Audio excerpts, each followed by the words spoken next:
Welcome in along with Mike Renner. I'm Steve Palazzolo, and this is your Jonah Williams NFL Draft Profile, all powered by PFF Edge and Elite.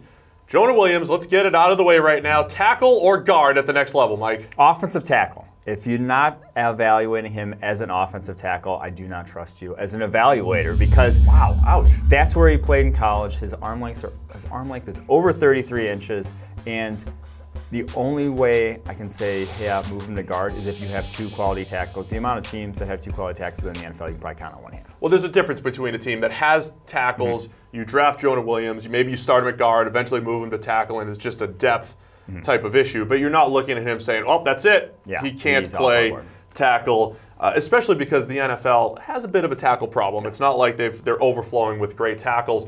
So what makes Jonah Williams a great tackle prospect? Because when you see him, just everything looks so smooth on film. What have you seen, Mike? Yeah, he's incredibly smooth in his pass sets. I mean, he started at Alabama as a true freshman at tackle there. Very rare for them, especially in the Nick Saban era. Incredibly well-rounded as a prospect in terms of pass blocking, run blocking, so technically sound, gets so much work done with his hands, so much the ability to stun defenders in their tracks and lock on in the run game. I mean, he does it all at a very high level, and I think for only a true junior, when you go back to Quentin Nelson last year, this generational prospect, when he was the same age as Jonah Williams is now, he was heading into his junior year, and people hadn't even heard his name whispered about as a first-round pick. Now, Jonah Williams is already getting the top 10, top 20 sort of conversation. How you think about how much offensive linemen develop in our grading.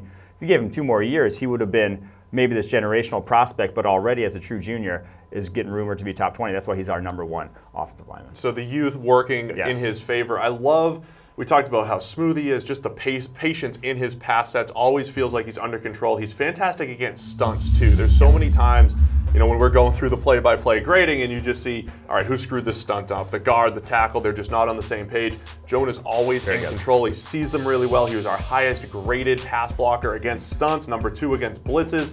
So I like the fact that when chaos is thrown at him, everything is still okay. The fact that he started his career at right tackle, moved to left tackle, may have hurt his grading in the middle of it just because there's a bit of a transition there.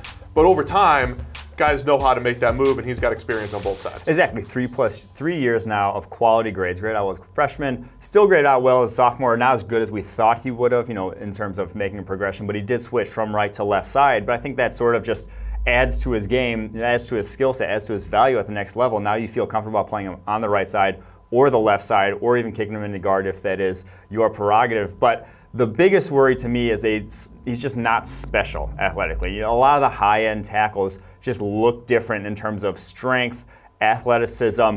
He's not a Tyron Smith. He's not that, but at the same time, he gets the job done at as high a level as we've seen in our grading. In the SEC play, by the way. More of a Jake Matthews type, maybe? Yeah. I mean, he's going to be a good, dependable player. But I think even better than that in terms of what he brings to the table. I wrote down one of my concerns. Maybe, I don't know if we disagree on this a little bit. In the run game, I didn't think he was sustaining his blocks as well as he could at the point of attack. I do love his ability to locate defenders, get to the second level. He always seems to be in position, but I think compared to, say, the Jawan Taylors of the world, the Dalton Reisners who are just moving people, I don't see him moving people at the same level in the run game. No, he's far, that's what I kind of was hinting at before. He's far more, the dominance isn't quite there like you see the other guys, the more wow reps you don't really see with Williams, but the play after play, he's consistently in the right spot, consistently sustaining his blocks, at least well enough in my eyes. Maybe if he's not a huge people mover, I still see a guy who is not going to be losing at a high rate at the NFL level, which is the big part of the problem. Just don't lose. Be in the right position.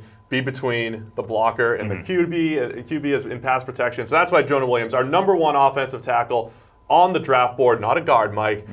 That's it. Jonah Williams, NFL Draft Profile, all powered by PFF Edge and Elite.